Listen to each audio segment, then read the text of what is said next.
butera, butera, también a butera.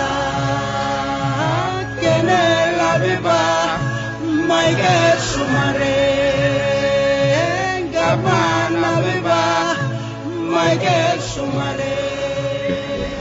The reason why I call Somare the greatest PM is simply this generation arrived in the mid-60s with the national consciousness. They worked hard. Less than 10 years, less than 8 years more so. The movement towards independence really was in a rapid pace. Development of our constitution. I mean, today, generations after take many years to do even just one simple policy document. Somare generation has had more than educated folks, as they were, but they were filled with wisdom. The drive to better this country, they worked tirelessly. Only after this interview, the remaining surviving second House of Assembly and first self-government members of Parliament.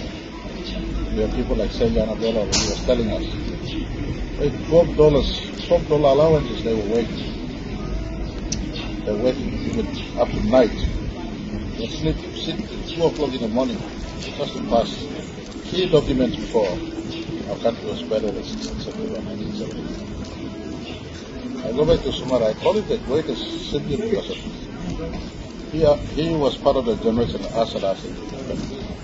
Now the independent document was constructed. He could have easily said, for instance, we are not yet ready, so we get independence, but if the elections were 5 years or 10 years. Yeah. Number one, they didn't do that. Election right after independence, 1977, first election. Secondly, in 1980, when the first vote of no confidence happened, just like many other African leaders and many other nationalities elsewhere, we could have said, bugger you all. I'm the first Prime Minister. I worked hard for this independence. Forget about VUNC. I'm still the Prime Minister. But he did not. Second lesson stands out in my mind as I reflect on the country's 50-year political history. And then, of course, the second, we came back in a big way in 1982. Tangu won 53 seats in Parliament. It shows that people had overwhelming faith in him. But again, got disposed in 1985. He could have found a way to hang him to power, but he allowed the process to run its course. Now, I fast forward the story to 2011. I was in his cabinet, and I saw his greatness then, his love for the country then. 2011, the O'Neill regime had illegally disposed it, broke the constitution, plundered the constitution. They thought the majority was super than the constitutional provision. As I always say, constitution gives the framework in which we operate. Parliament operates, executive government operates, the legislature operates, and the judiciary operates. Somare came back, he was disposed, court had ruled in his favor. The illegal government, O'Neill government, came and usurped his seat at the executive arm of government. It was our country's class of executive, legislature, and judiciary. Judiciary ruled correctly on the way the law is written, the spirit of the law. The legislature, because they had the majority, didn't appreciate the ruling of the court. And they stomped the vessel executive government out, moved Somare government out, and they almost stomped the trampled the court. That's the only time in our country's history we came close to our constitution being split. Yet the old man, Somare, was in the fight. I was there with him. You remember there was a media conference when the O'Neill regime had taken over Morata House, and I came out and I said, You were speaking to the court. I defined them, this is constitutional terrorists. Yeah, you did. I defined them as constitutional terrorists. At that time, we went back to Ala Beach Hotel and Somare, the old man said, I'm picking Lucy. You may go back like that. No can fight the street. No can let him army fight. No can let him police fight. No can let him public service fight. Or like him, let him off. You may go like that. So Somare once again told us, the younger generations, respect the constitution, respect the due process. Any disputes go to the court. So that's why I'm assembly.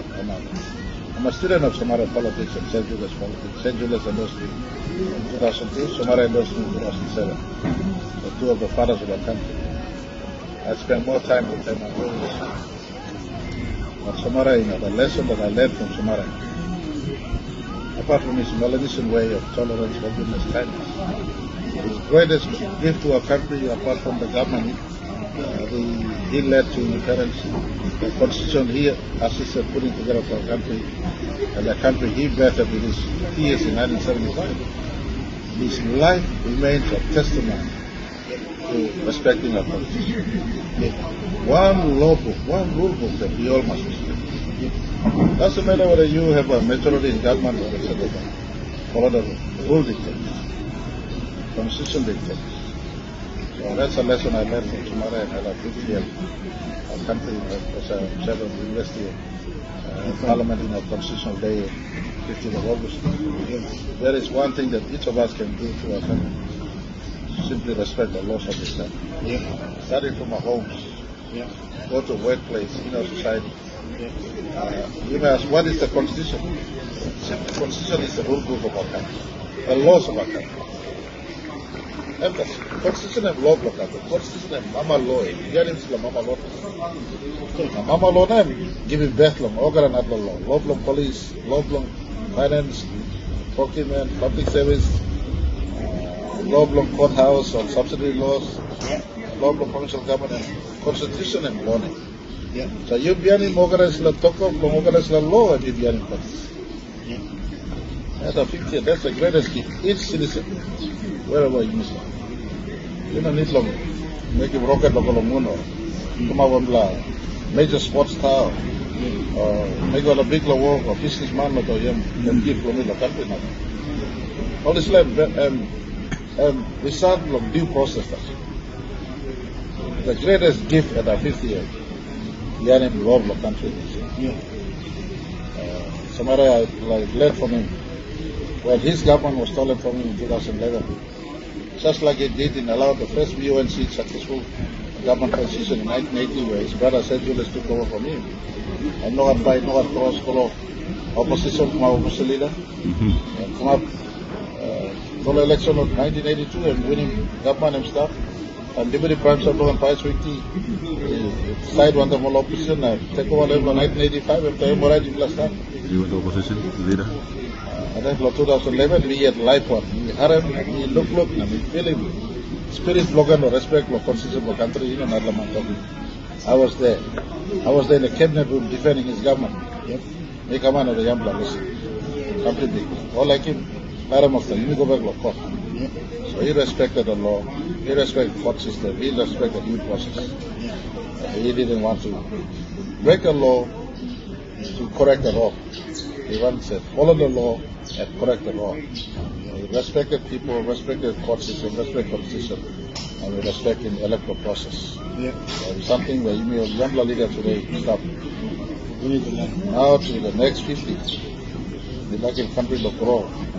It starts with us respecting law of locality.